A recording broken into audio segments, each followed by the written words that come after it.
So all of a sudden AI is everywhere. People who weren't quite sure what it was are playing with it on their phones. Is that good or bad? Yeah, so I've been thinking about AI for a long time, since I was in college, really.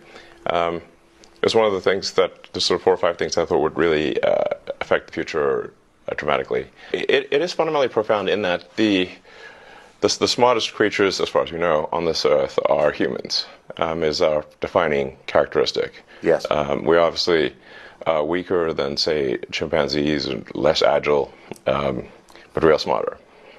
So now what happens when something vastly smarter than the smartest person comes along in silicon form?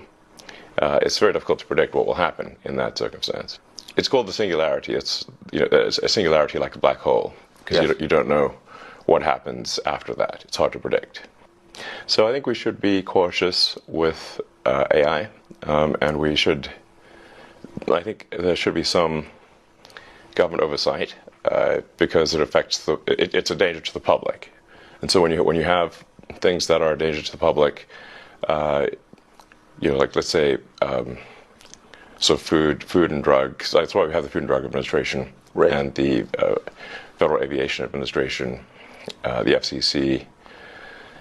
We have these agencies to oversee things that affect the public, where there could be public harm, and you don't want companies cutting corners on safety, and then having people suffer as a result. So that's why I've actually for a long time been a strong advocate of AI regulation. So that I think regulation is, it's not fun to be regulated. It's somewhat arduous to be regulated. I have a lot of experience with regulated industries, because obviously automotive is highly regulated. You could fill this room with all the regulations that are required for a production car just in the United States, and then there's a whole different set of regulations in Europe and China and the rest of the world. So very familiar with being overseen by a lot of regulators. And the same thing is true with rockets. You can't just willy-nilly shoot rockets off, not big ones anyway. Because the FAA oversees that, and then even to get a launch license, there are probably half a dozen or more federal agencies that need to approve it, plus state agencies.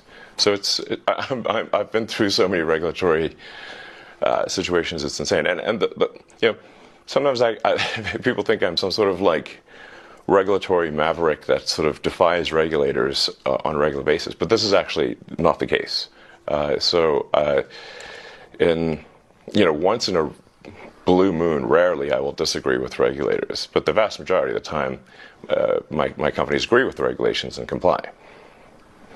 Anyway, so I think we should take this seriously, and we should have a regulatory agency. I think it needs to start with a group that initially seeks insight into AI, then solicits opinion from industry, and then has proposed rulemaking, and then those rules, will probably, hopefully, grudgingly be accepted by the major players in AI, and I think we'll have a better chance of advanced AI being beneficial to humanity in that circumstance. But all regulations start with a perceived danger, and planes fall out of the sky, or food causes botulism. Yes. I don't think the average person playing with AI on his iPhone perceives any danger. Can you just roughly explain what you think the dangers might be? Yeah, so the danger, really, AI is perhaps more dangerous than, say, mismanaged aircraft design or production maintenance or bad car production, in the sense that it has the potential, however small one may regard that probability, but it is non-trivial. It has the potential of civilizational destruction. There's movies like Terminator, but it wouldn't quite happen like Terminator, because the intelligence would be in the data centers. Right. The robot's just the end effector. But I think perhaps what you may be alluding to here is that regulations are really only put into effect after something terrible has happened. That's correct. if that's the case for AI, and we only put in regulations after something terrible has happened, it may be too late to actually put the regulations in place. The AI may be in control at that point. You think that's real? It is conceivable that AI could take control and reach a point where you couldn't turn it off, and it would be making decisions for people. Yeah, absolutely. Absolutely. No, that's definitely where things are headed, for sure. I mean, the things like say ChatGPT, which is based on GPT-4 from OpenAI, which is a company that I played a critical role in creating, unfortunately. Back when it was a nonprofit? Yes. I mean, the reason OpenAI exists at all is that Larry Page and I used to be close friends, and I would stay at his house in Palo Alto, and I would talk to him late into the night about AI safety. And at least my perception was that Larry was not taking AI safety seriously enough. What did he say about it? He really seemed to be one sort of digital superintelligence, basically digital God, if you will, as soon as possible. He wanted that? Yes. He's made many public statements over the years that the whole goal of Google is what's called AGI, artificial general intelligence, or artificial superintelligence. No, and I agree with him that there's great potential for good, but there's also potential for bad. And so if you've got some radical new technology, you want to try to take the set of actions that maximize the probability it will do good and minimize the probability it will do bad things. Yes. It can't just be hell for leather. Let's just go, barreling forward and, hope for the best. And then at one point, I said, well, what about, we're going to make sure humanity's okay here. And then he called me a speciesist. Did he use that term? Yes. And there were witnesses. I wasn't the only one there when he called me a speciesist. And so I was like, okay, that's it. Yes, I'm a speciesist. Okay. You got me. What are you? Yeah, I'm fully a speciesist. Busted. So that was the last straw. At the time, Google had acquired DeepMind, and so Google and DeepMind together had about 3/4 of all the AI talent in the world. They obviously had a tremendous amount of money and more computers than anyone else. So I'm like, okay, we have a unipolar world here, where there's just one company that has close to a monopoly on AI talent and computers, like scaled computing.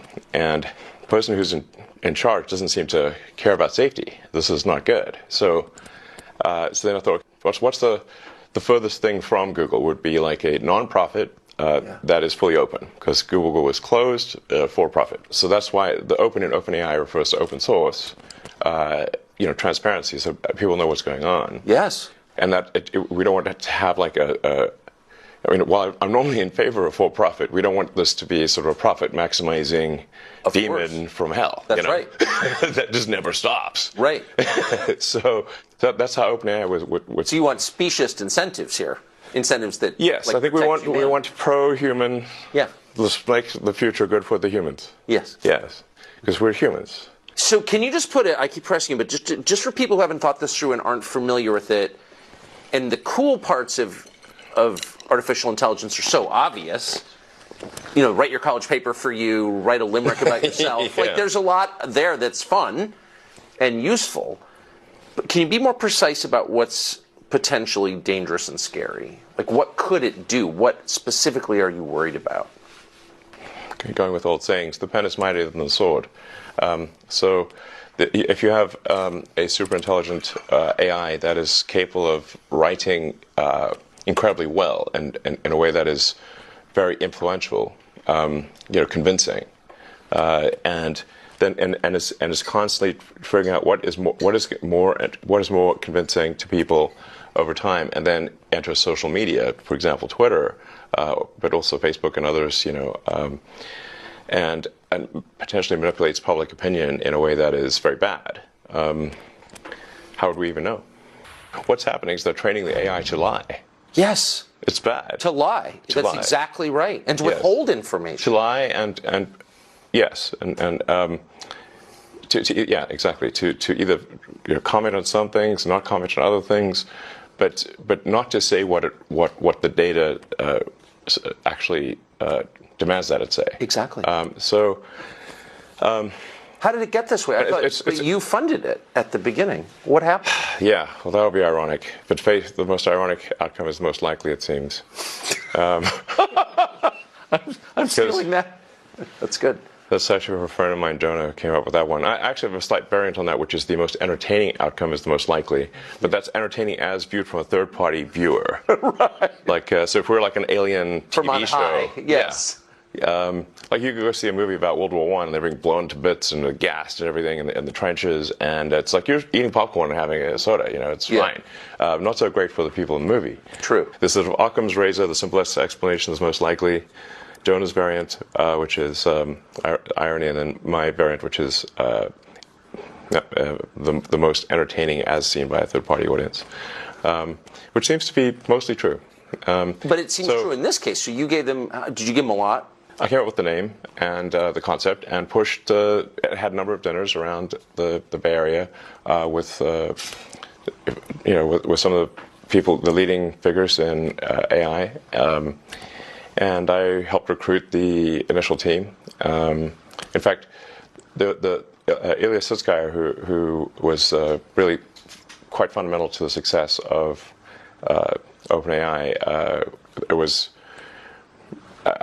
I put a tremendous amount of effort into recruiting Ilya, and he changed his mind a few times and ultimately decided to go with OpenAI. But if he had not gone with OpenAI would not have succeeded. I really put a lot of effort into creating this organization to serve as a counterweight to Google. And then I kind of took my eye off the ball, I guess, and they are now closed source, and they are obviously for profit, and they're closely allied with Microsoft. In effect, Microsoft has a very strong say, if not directly controls OpenAI at this point. So you really have an OpenAI Microsoft situation, and then Google DeepMind are the other two sort of heavyweights in this arena. So it seems like the world needs a third option. Yes.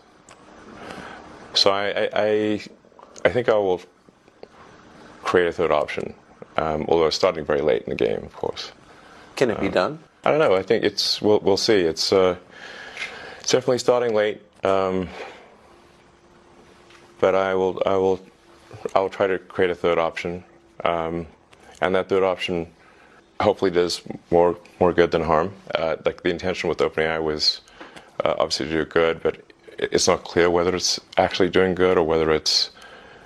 I can't tell at this point, except that I'm worried about the fact that it's being trained to be politically correct, which is simply another way of being saying untruthful things.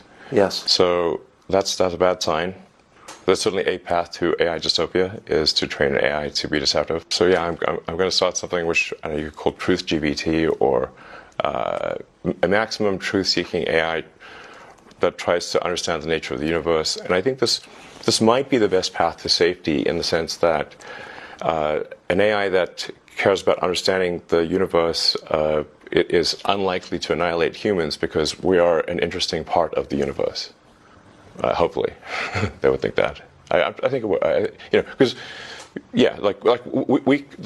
humanity could decide to hunt down all the chimpanzees and kill them, but we don't, because we're actually glad that they exist. Yes, and we aspire to protect their habitats. But we feel that way because we have souls, and that makes us sentimental and reflective. It gives us a moral sense, longings. Can a machine ever have those things? Can a machine be sentimental? Can it appreciate beauty? Well, I mean, we're getting into some, philosophical areas that are hard to resolve. I take somewhat of a scientific view of things, which is that we might have a soul or we might not have a soul. I don't know. It feels like I feel like I've got some sort of consciousness that exists on a plane that is not the one we observe. Yes. That is certainly how I feel, but it could be an illusion. I don't know. But for For AI, in terms of understanding beauty, there's a difference from appreciating beauty and being able to create incredibly beautiful art. Yes. Will AI be able to create incredibly beautiful art? It already does. Yes, I know. If you see some of the Mid-Journey, I have. This stuff, it's incredible. It is. No question that it can create art that we perceive as stunning, really. It's doing sort of still images now, but it won't be long before it's doing movies and shorts and movies, just a series of frames with audio. But at that point, because it can mimic people and voices, any image, it can mimic reality itself so effectively. Yeah. I mean, how could you have a criminal trial? I mean, how could you ever believe that evidence was authentic, for example? And I don't mean like in 30 years, I mean like next year. I mean, that seems totally disruptive to all of our institutions. But I'm not so worried. I think it's more like, will humanity control its destiny or not? Will we have a future that is better than the past or not? You bought Twitter famously. You've got a lot of other businesses and a lot going on. Yes. You said you bought it because you believe in speech, free speech. You've had a lot of hassle since you bought it. In retrospect, was it worth buying it? I mean, it remains to be seen as to whether this was financially smart. Currently, it is not. We just revalued the company at less than half of the acquisition price. Did you really? Yes. No, my timing was terrible for when the offer was made, because it was right before advertising plummeted, and you caught the high water mark, I noticed. Yeah. So I must be a real genius here. My timing is amazing. Since if I had bought it for at least twice as much as it should have been bought for.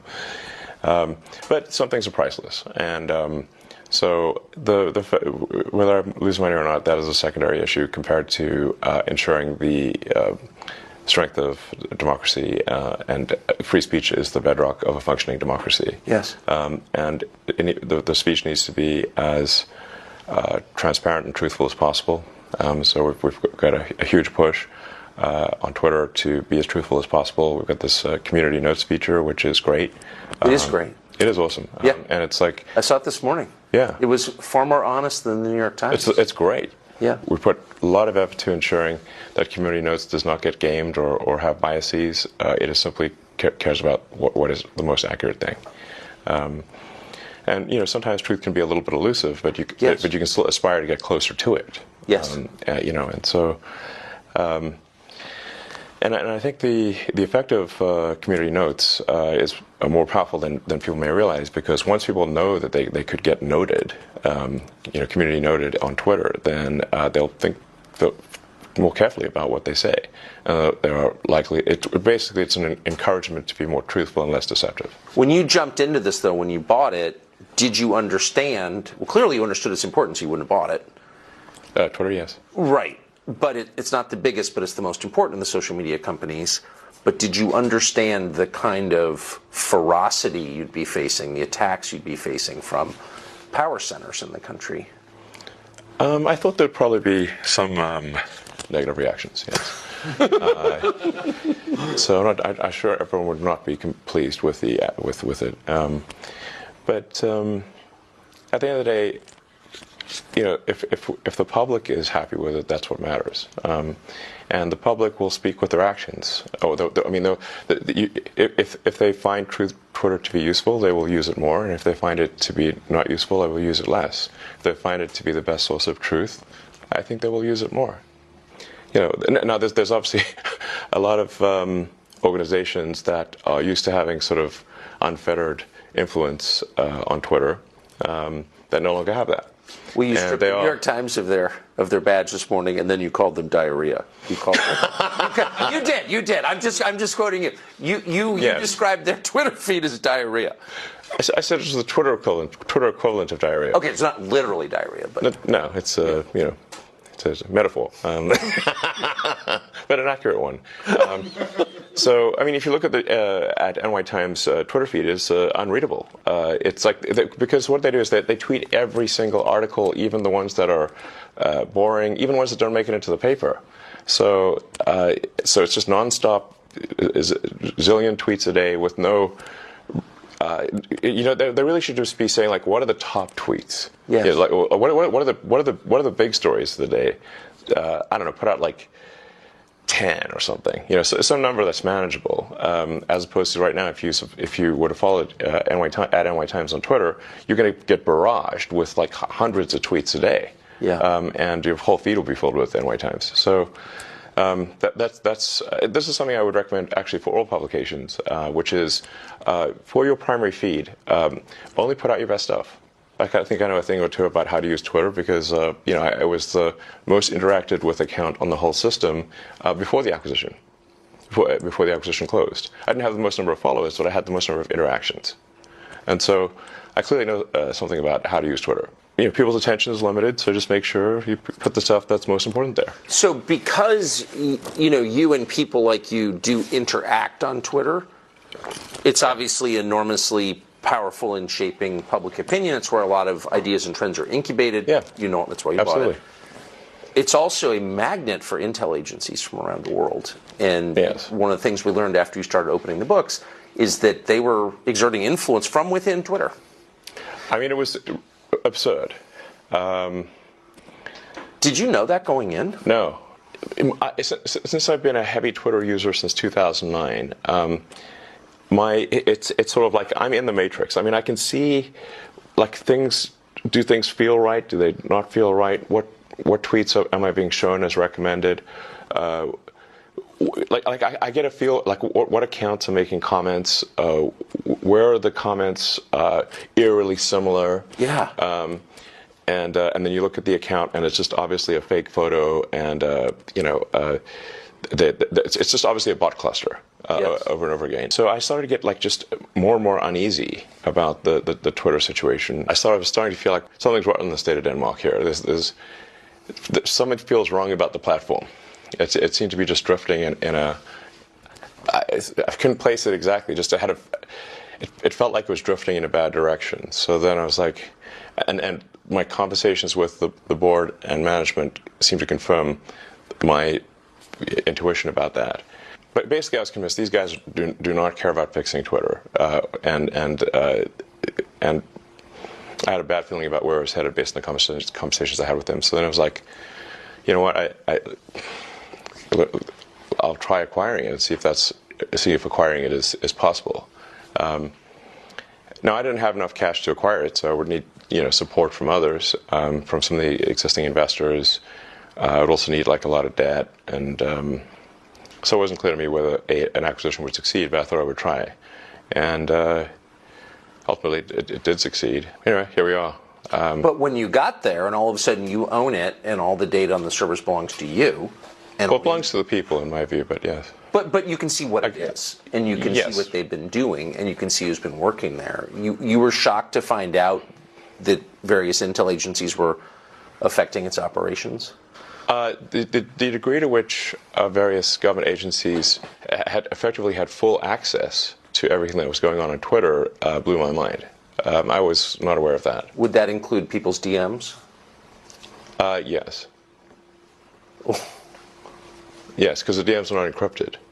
So one of the things that we're about to release is the ability to encrypt your DMs. That's pretty heavy duty, though, because a lot of well-known people, reporters talking to their sources, government officials, the richest people in the world, they're DMing each other.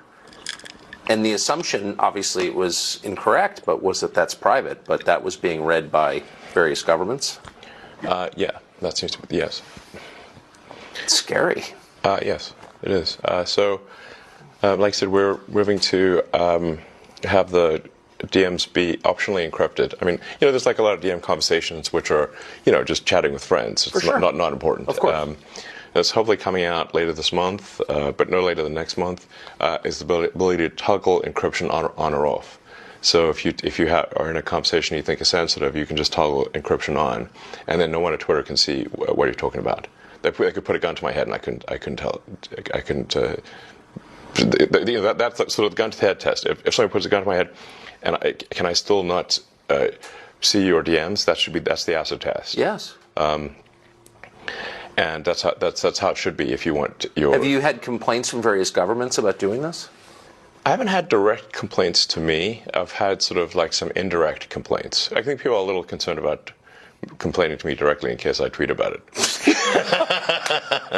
You know. They're like, uh-oh. So they sort of tend to be more roundabout than that. You know, I mean, if I got something that was unconstitutional from the U.S. government, I would say, my reply would be to send them a copy of the, First Amendment, and just say, like, what part of this are we getting wrong? You have a lot of government contracts. What part of this are we getting wrong? Please tell me. I mean, it's a pretty. No, I'm just saying, but you're kind of exposed in your other businesses. So this is just in case our viewers aren't following this. This is not. You're not just like a journalist taking a stand on behalf of the First Amendment. You're a guy with big government contracts, giving the finger to the government. Do you think Twitter will be as central to this presidential campaign as it was in the last several? I think it will play a significant role in elections, not just domestically, but internationally. The goal of New Twitter is to be as fair and even-handed as possible, so not favoring any political ideology, but just being fair at all. Why doesn't Facebook do this? I know that Zuckerberg has said, and I take him at face value, that he. I do actually in this way, that he is a kind of old-fashioned liberal who doesn't like to censor. He has, but why wouldn't a company like that take the stand that you have taken, which is pretty rooted in American traditional political custom, for free speech? My understanding is that Zuckerberg spent $400 million in the last election, nominally in a get-out-the-vote campaign, but really fundamentally in support of Democrats. Is that accurate or not accurate? That is accurate. Yes. Does that sound unbiased to you? No, it doesn't. Yes. So you don't see hope that Facebook will approach this as a non-aligned arbiter? You've allowed Donald Trump back on Twitter. He hasn't taken you up on your offer because he's got his own thing. Right. Do you think he will go back on Twitter? Well, that's obviously up to him. My job is to, I take the freedom of speech just very seriously. So it's. I didn't vote for Donald Trump. I actually voted for Biden. Not saying I'm a huge fan of Biden, because I would think that would probably be inaccurate. But we have difficult choices to make in these presidential elections. It's not. I would prefer, frankly, that we put someone, just a normal person, as president, a normal person with common sense, and whose values are smack in the middle of the country.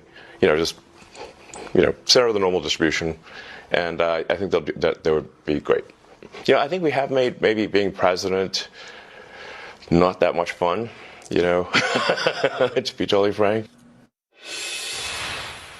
Meant a shrinking pie, obviously, for most of the traditional media companies, and made them more desperate to get clicks, to get attention.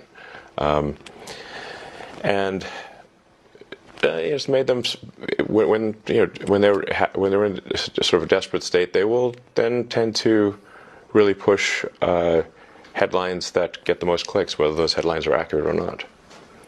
So it's resulted, in my view, I think most people would agree, a less truthful, less accurate news. Because they just got to get a rise out of people. And I think it's also increased the negativity of the news, because I think we humans instinctually respond more to I think we have an instinctual negative bias, which kind of makes sense in that, like, if let's say, it's more important to remember where was the lion, or where was the tribe that wants to kill my tribe, than where is the bush with berries. Yes. Like, one's like a permanent negative outcome, and the other is like, well, I might go hungry. So meaning that there's an asymmetry in sort of an evolved asymmetry in negative versus positive stuff. And also historically, the negative stuff would have been quite proximate, like it would have been near, represented a real danger to you as a person if you heard negative news. Because historically, like a few hundred years ago, we're not hearing about what negative things are happening on the other side of the world or on the other side of the country. We're hearing about negative things in our village. Things that could actually have a bad effect on you. Whereas now we're hearing about, the news very often seems to attempt to answer the question, what is the worst thing that happened on Earth today? And you wonder why you're sad after reading that, Do you read any legacy media outlets? I really get most of my news from Twitter at this point. It is the number one news source, I think, in the world at this point. What percentage of your staff did you fire at Twitter? One of the great business stories of the year. I think we're about 20% of the original size. So 80% left. Yes. So a lot of people voluntarily. Sure. But it's 80% are gone from the day you took over. That's correct. Yes. So how do you run the company with only 20% of the staff? It turns out you don't need that many people to run Twitter. But 80%? That's a lot. Yes. If you're not trying to run some sort of glorified activist organization and you're not care that much about censorship, then you can really let go of a lot of people, it turns out. How many others, without naming names, but I had dinner with somebody who runs a big company recently who said, I'm really inspired by Elon. And I said, the free speech stuff? He goes, no, the firing the staff stuff. Yeah. How many other CEOs have come to you to talk about this? I spend a lot of time at work, so it's not like I'm meeting with lots of people. They see what actions I've taken, but I think we just had a situation at Twitter where it was absurdly overstaffed. So it wasn't like you look and say, like, what does it really take to operate Twitter? Most of what we're talking about here is a group text service at scale. Like, how many people are really needed for that? And if you look at you say, like, what has been the product development over time with Twitter? And you're like, years versus product improvements, and it's like a pretty flat line. So what are they doing? It took a year to add an edit button that doesn't work most of the time. I feel like it was a comedy situation here, You're not making cars, It's very difficult to make cars, or get rockets to orbit. So, the real question is, like, how did it get so absurdly overstaffed? This is insane. So, anyway, and it's clearly working. In fact, I think it's working better than ever. We've increased the responsiveness of the system by, in some cases, over 80%. We're trying to make Twitter the most trusted place on the internet, the least untrustworthy place on the internet. I don't think anyone should trust the internet, but maybe we can make Twitter the least untrustworthy. Like I said, try to get the truth to the people as best we can. You've heard people say we should just blow up the server farms because there's no way to, once this gets rolling, there's no way to slow it down. What do you think of that? Well, the really heavy-duty intelligence is not going to be distributed all over the place. It'll be in a limited number of server centers.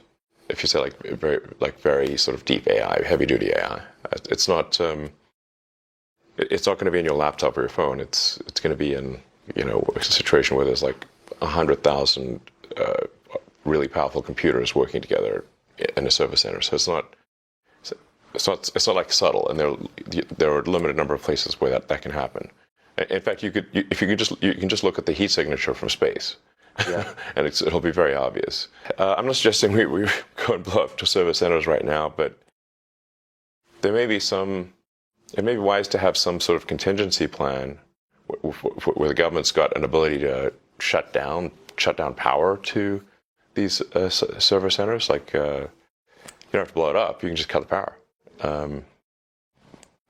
And what would trip... Or cut connectivity as well. That's another way. Right. Yeah. But what would trip that switch, do you think, in your mind? What would be the threshold that you'd have to pass to warrant the government cutting off your power or cutting off your signal?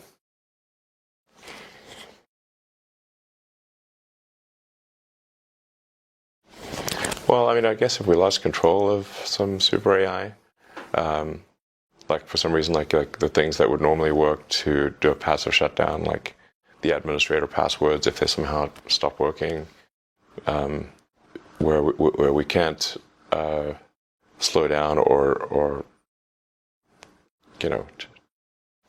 I'm not sure. I don't have a precise answer, but if there's something that we're concerned about, and are unable to stop it with software commands, then we probably want to have some kind of hardware off switch. Yes. I think, can't hurt. Have you talked to, since you know Larry Page, one, and you obviously know the OpenAI guys because you started it. Definitely have one. Have you talked to the people who run the biggest AI companies about this recently? I haven't talked to Larry Page in a few years because he got very upset with me about OpenAI.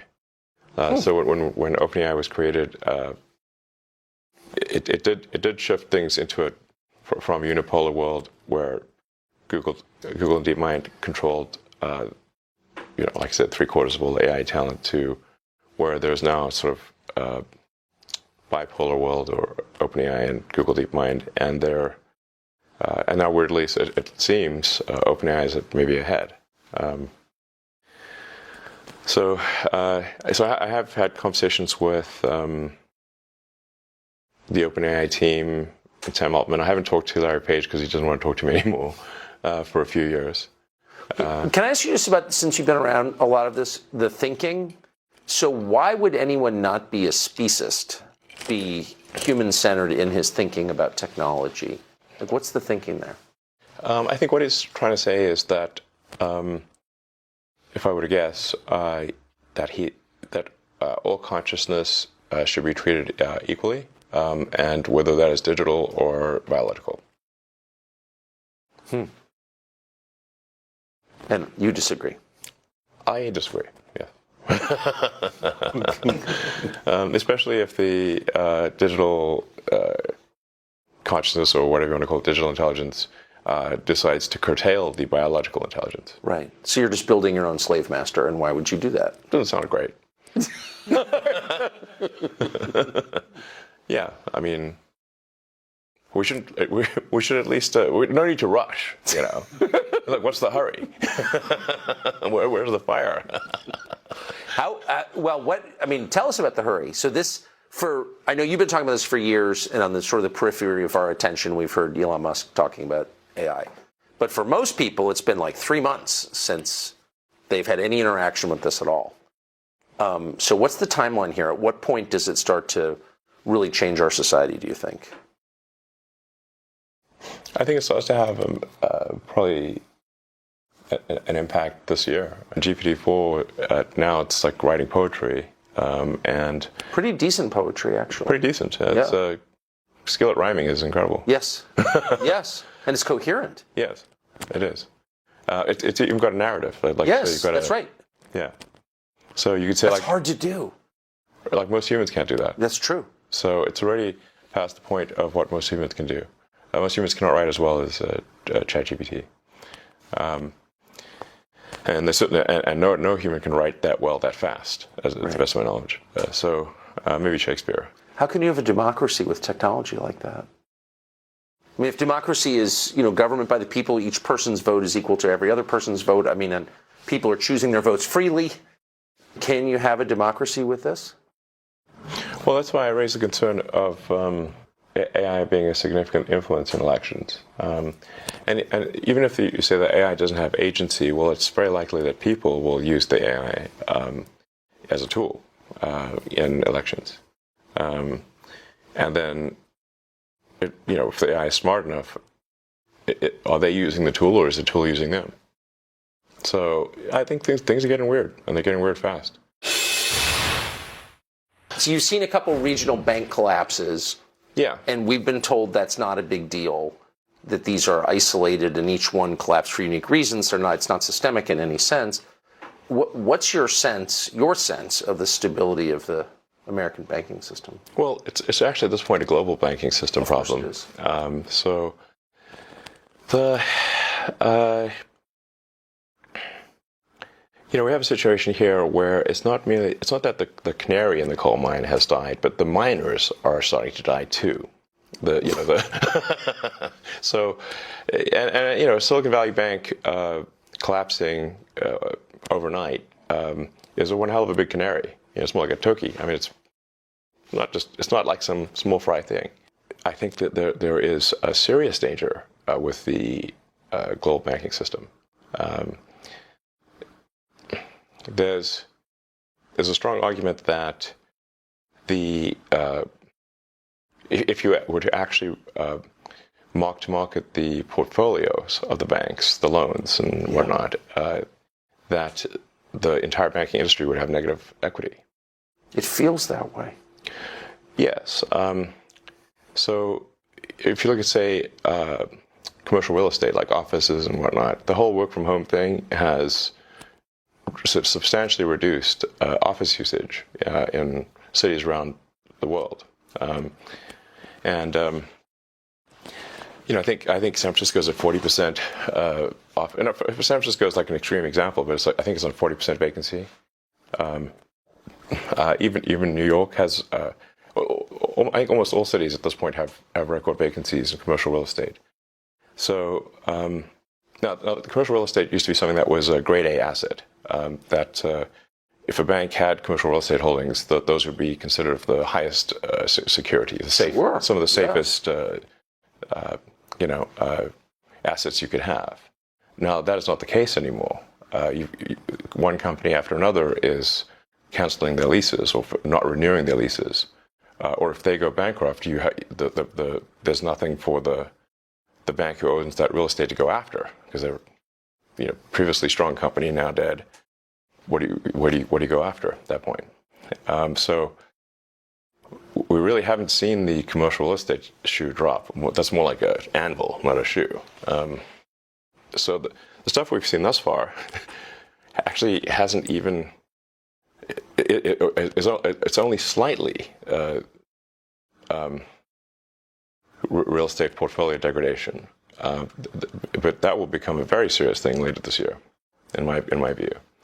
I think if we see, which we're likely to see, a drop in house prices because the interest rates are too high, and for most people when buying a house, they look at the monthly payment. Of course. If you're a 30-year mortgage, the vast majority of it is interest. So if the Fed rate is high, you have a high base interest rate. Effectively, the price you can pay for the house drops because you now have to pay more interest, which means that if you've got a fixed monthly payment, you can now afford to buy a house for less money. It effectively drops the prices of houses. Yes. This is the kind of thing that tends to accelerate, so that then you can get negative equity in the home market as well.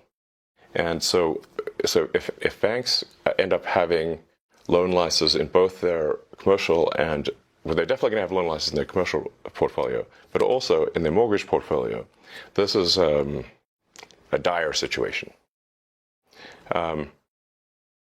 There is a solution to mitigate the magnitude of the damage here, which is for the Fed to lower the rate. But they raised the rate again. Now, if I recall correctly, which important caveat, I think the last time the Fed raised rates going into a recession was 1929. What happened next? Yeah, the Great Depression. The concern, I'm not telling you nothing you don't know, but the concern is if the Fed drops rates again, then inflation will accelerate, and you can't do that in an election year. So inflation is going to happen no matter what. Huh. If you increase the money supply, you get inflation. Right. So there's not some magical cure for getting rid of inflation, except to increase the productivity, the output of goods and services. So you say what is money? You've got these sort of it's basically numbers in a database that sum up to some total. Then you've got the output of goods and services of the economy, and as long as the ratio of money to ratio of goods and services stays, if that stays constant, you have no inflation. If you add more money, if you add money to the system faster than you increase goods and services, right, then you have inflation. So all of these COVID sort of stimulus bills were not paid for. They just generated more currency, more money was created because the federal government, the checks always pass, unless you hit a debt limit, which there's probably going to be some debt limit crisis later this year. But provided you haven't hit the debt limit, the federal government, unlike state governments or city governments or individuals, can simply issue more money, and that's what they did. I mean, as the old saying goes, there's no free lunch. So if you could just issue massive amounts of money without negative consequences, why don't we just take that to the limit and make everyone a trillionaire? They tried that in Venezuela. How'd that work out? Well, they had to eat zoo animals. Right. It's not good, There's no free lunch. There's not some ability to issue money and not have inflation. People sometimes take the fact that we're here on Earth for granted, and that there's consciousness is just a normal thing that happens. But to the best of my knowledge, we see no evidence of conscious life anywhere in the universe. So it might be there. In physics, they call it sort of the Fermi paradox. After when Enrico Fermi, was an amazing physicist, asked the fundamental question: where are the aliens? Yeah. A lot of people ask me, where are the aliens? And I think if anyone would know about aliens on Earth, it would probably be me. I would think. Yeah, I'm very familiar with space stuff, and I've seen no evidence of aliens. So I would immediately tweet it out. This is split second. That would be like one of the all-time. Probably a top tweet of all time. I found one, guys. It's a jackpot. There's some 8 billion likes, Next level jackpot if you find the aliens. I don't think they're keeping this under, and it was like some general, I think in the 60s, who where they said show us the aliens, like Area 51, etc. And he said listen, we are constantly trying to get the defense budget to expand. And you know what would really get no arguments from anyone? If we pulled out an alien and said, we need money to protect ourselves from these guys. How much money do you want? You got it. They look dangerous. So the fastest way to get a defense budget increase would be to pull out an alien, We're like, yeah. I mean, it could be the invasion fleet. It could be arriving any minute. Who knows? So, so I digress. But you were saying that our consciousness makes us unique in the universe as far as we know, and that we take yes, it for I'm not saying granted. that we are unique. I'm simply stating, to the best of my knowledge, that there is no evidence for other conscious life. I hope there is, and I hope they're peaceful. Obviously, the two important characteristics. But I'm just saying we haven't seen anything yet. So. Yeah. But you think that we take our existence here for granted? Yeah, I think that there are threats to it. Yeah, exactly. So, I just think we should not assume that civilization is robust. And if you look at the history of civilizations, the rise and fall of the ancient Egyptians, the ancient Sumerians, Rome, there's throughout the world there've been the rise and fall of many civilizations. So there's an arc. There's sort of a life cycle arc to civilizations, just as there is to individual humans. Yes. And I think we just want to make sure that we have civilization go onward and upward. And that's, for example, why I'm concerned about decreasing birth rates and the fact that, for example, Japan had twice as many deaths last year as births. So that's and they're a leading indicator. This is. Can I say, and you've written and talked a lot about this, but can I just ask you to pause just for a parenthetical note? Why is that? I mean, the urge to have sex and to procreate is, after breathing and eating, the most basic urge. Yes. How has it been subverted? Well, it's just in the past we could rely upon simple limbic system rewards Yes. in order to procreate. But once you have birth control and abortions and whatnot, now you can still satisfy the limbic instinct, but not procreate. So we haven't yet evolved to deal with that, because this is all fairly recent, the last 50 years or so, for birth control. So I'm sort of worried that, hey, civilization, if we don't make enough people to at least sustain our numbers, perhaps increase a little bit, then civilization is going to crumble. There's the old question of will civilization end with a bang or a whimper? Well, it's currently trying to end with a whimper in adult diapers. Yes. Which is depressing as hell. The most depressing. I mean, seriously, yeah. War is less depressing. Yeah, I'd rather go out with a bang. Yeah, and with your shoes on. Yeah, Not with your more diaper on. exciting. Yeah.